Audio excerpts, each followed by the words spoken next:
সাইডে চিকেন থাকে, এক সাইডে কিন্তু মটনটা থাকে। দেখুন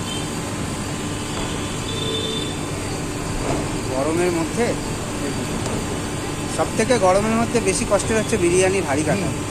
ভাপটা উঠছে,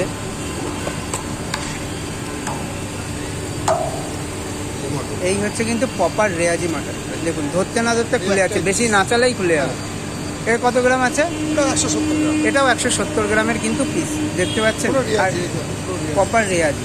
রিয়াজি মাটন আর দেশি মাটনের মধ্যে তফাৎ কোনটা? রিয়াজি মটনের একটু টেস্টটা আলাদা হয়, আর রিয়াজি মটন যেটা হচ্ছে খুব সফট হয়। সফট হয়। দেশি মটনটা যেমন টাইট হয়, আর এটা কি চর্বিটা বেশি হয়? চর্বিটা থাকে, কিন্তু চর্বিটা তো বলেই যায় চর্বিটা মটনের সঙ্গে থাকে না, কিন্তু মটনের সঙ্গে হালকা একটা রিয়াজ থাকে, সেই রিয়াজটাই সবার টেস্ট পায়। যেটা দেশি খাসিতে থাকে। দেশি খাসিতে। আর দেশি খাসির পিসও এত বড় হবে না, পিস দেখলেও বোঝা যাবে। পিস বড় করা যাবে, কিন্তু ওটা টাইট হয়ে যাবে, টাইট হয়ে যাবে। দেখবো অনেক দোকানে বিরিয়ানি খেতে গেলে মটন টেনেছি, হ্যাঁ মটন দাঁত দিয়েও টেনেছে। ধরার আগেই এরকম এরকম প্লেটে খুলে, এই দেখো এই যে রিয়াজ যেটাকে বলে, এই ধরার আগে এটা খুলে যাবে, এই যে খুলে যাবে। বেশি টানলেই কিন্তু খুলে যাবে।